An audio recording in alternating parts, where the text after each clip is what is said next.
Hello, you. Welcome to Geekism, and welcome back to a Meander file. These are mini episodes in between our larger Meanderville ones, where we just get a bit of work done in Planet Coaster 2. Today, we're doing some changes or additions to the main street, similar to what we did in the last one. It's a little bit of a shorter one this week, though.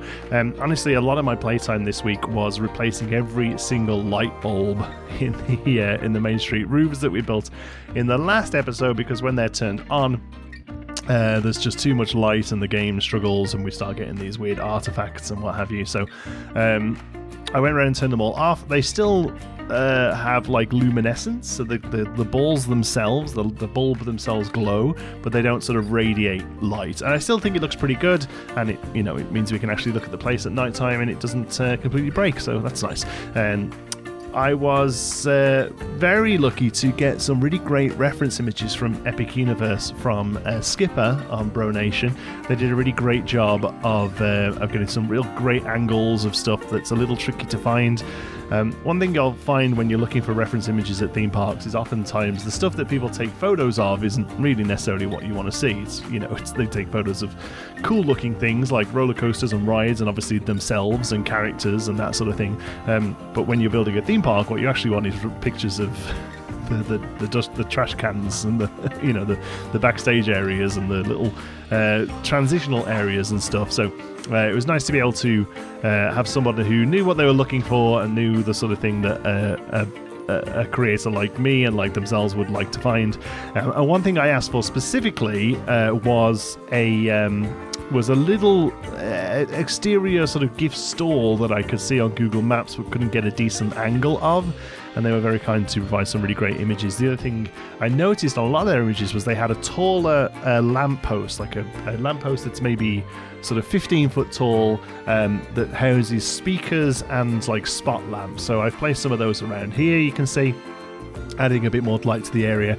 I think that's about as much as we can do there, honestly. Any more light I start adding there now, the game starts freaking out, unfortunately, which is going to be a little concern moving forward. It might just have to be that, for now at least, unless we see a fix in an update, we don't focus on the nighttime of the park. I don't know, it's a shame, because it is something I want to try and get better at.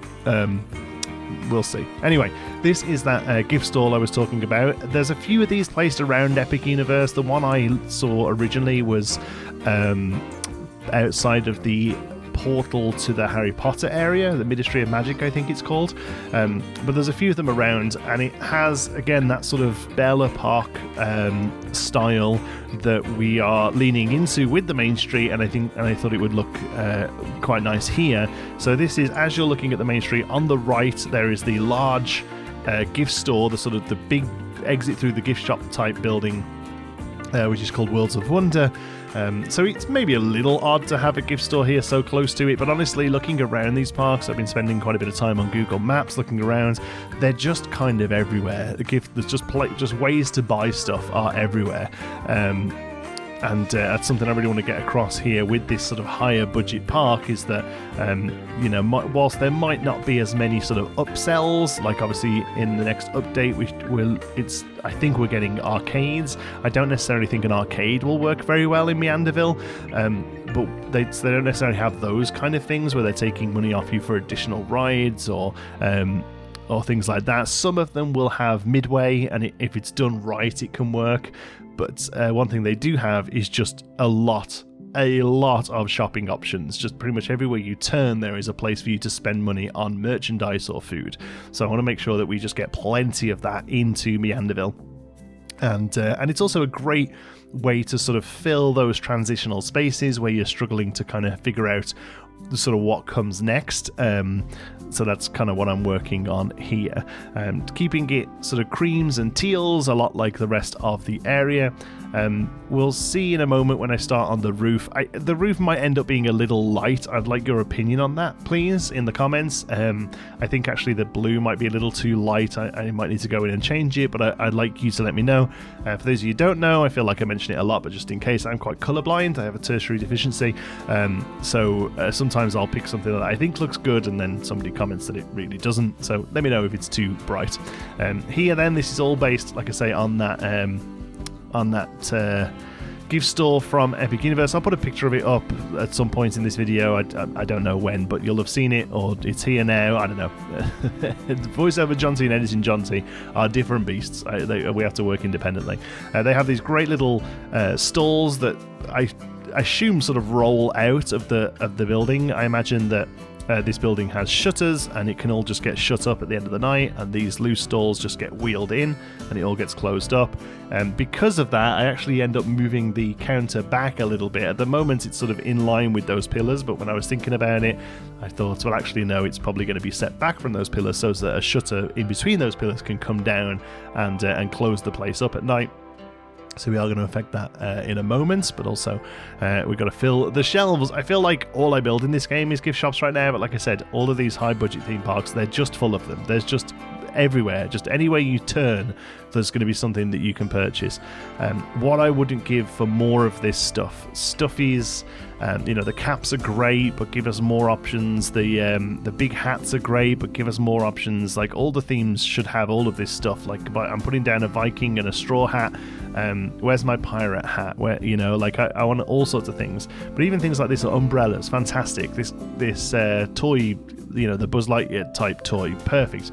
I just want loads more of it. I just want to keep having options, because I feel even now, with the amount that there is, I feel like it's already getting a little bit repetitive. I mean, just give us different sort of boxes with logos on, Here we're using a few toy box pieces just to kind of change it up a little bit. But yeah, I think overall, like, this looks pretty good and doesn't look too repetitive. But yeah, I do worry that we're just going to start seeing the same pieces over and over again with our gift shops, and instead you've got to start being cleverer and using art shapes and other little bits and bobs, and sort of. Well, then we're back to Planet Coaster 1, where you could buy screen mounts in the gift shop. So yeah, we'd love to see more of them. But I'm really happy with how this came out overall. This is about as close as I'll get to a reference image, honestly. I tried to really replicate what the reference image looked like with this. I don't usually love to do that. I usually use references more as a sort of palette, to work from. And there is still some stuff here that isn't in the reference images, like these lights, for instance, aren't part of it, but I wanted to try and still just sort of tie it into the rest of the Main Street build. And the roof isn't exactly like the reference image. It's pretty close, mostly because I don't want to use really tiny art shapes for the roof, because you find there can be a problem where if you just zoom out a little, they all disappear. That was something I had with the information kiosk that I built previously was happening. So I did go back and replace all of those art shapes with larger art shapes. Again, that was probably 2 hours work that just didn't make it to camera because it's boring. Here I really wanted to show the process of doing the corners. I've had a lot of people comment about these corner pieces, how they work. These ones are quite tricky, actually, because it's like a concave curve, so you will get a little bit where you could spend 20 minutes with art shapes, triangle pieces, or you could stick a ball on it and have it look right. Once you've done one, as long as you're working on a decent grid, you can pretty much copy and paste them around. So that's what I did there. You just have to get one of the corners lined up, and then you can pretty much just replicate them throughout. And then we start building. This one has a lovely little 2-tier roof, similar to the information desk. That information desk I built, by the way, is verbatim one of these buildings from Epic Universe, or at least as verbatim as I'm going to get. So this one should look quite similar, and my plan is to reuse both of them and just sort of kit them out slightly differently, maybe change the colours of them a little bit, but these pieces should be reusable in different areas of the park, or at least the sort of other end of the Main Street, I guess.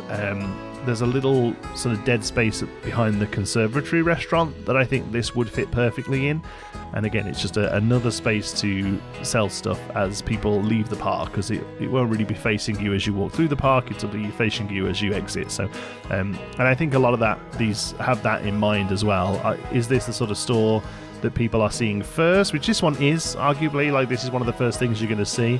So maybe this would be better off selling water and snacks and umbrellas, and then the one that's sort of facing people as they exit is better selling souvenirs, stuffies, bigger things that people don't want to carry around all day. I haven't really thought about that before, but as I'm saying this, that all makes a lot of sense to me. The sort of contents of the store depends on where it is in the park and how people are going to be moving past it. I want to do a sort of coppery looking water drainage pipe there. Those are really great, those little gutter pieces. Use those quite a lot. It'd be nice if the clasp was separate so that it really didn't matter how far away they are from the wall, but overall I'm pretty happy with that. We're right up at the edge of the park here, and we are raised up from the road that came with the awesome starter map that I'm using, so we are going to have to try and think about how that goes together and where that sort of all fits in. So here you can see me starting the beginning of making the edge of the park. This is the sort of first edge that we're getting to. We're using the colour palette of the foliage from the other side that we did the other day, and then we have a big retaining wall that sits along the bottom here. I think this still needs another fence, like right by the road, very serviceable chain link fence, but so there'll be a chain link fence at the bottom, and then this fairly sheer wall, and then another more decorative fence here that we're building that sort of closes off the actual park itself, and I think that for security would be enough. Here then we're using the sorcery fence that I do really like. I think it looks great, but we're just trying to make it look a little less like the sorcery fence and adding in some of those motifs that appear across the main street already, and just even filling in these holes with these rose pieces, I think just moves them a little bit on from where they are. Finally, we'll stick a big tree in and copy over some bistro tables so that people have got a spot to sit. But here's the main part of this video, this lovely little gift stall. Really happy with how this has turned out. Again, the only thing I'm not quite sure on is that lower roof there, that very light blue. It might just be a little too blue. Let me know in the comments if it is.